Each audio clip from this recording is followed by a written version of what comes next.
থানায় আপনার প্রতি গ্রেফতার ওয়ারেন্ট জারি থাকলে আপনি কি করবেন? থানায় আপনার প্রতি গ্রেফতার ওয়ারেন্ট জারি থাকলে পুলিশ আপনাকে গ্রেফতার করার জন্য আপনাকে দৌড়াবে।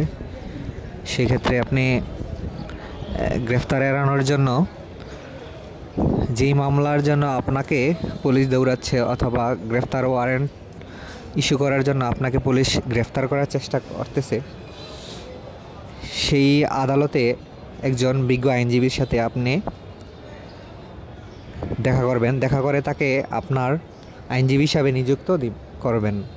নিযুক্ত করার পরে আপনি ওই আইনজীবীর মাধ্যমে বিজ্ঞ আদালত থেকে আপনি এই মামলায় জামিন গ্রহণ করবেন। জামিন নেওয়ার পরে আপনি আপনার আইনজীবীর মাধ্যমে একটা রিকল গ্রহণ করবেন।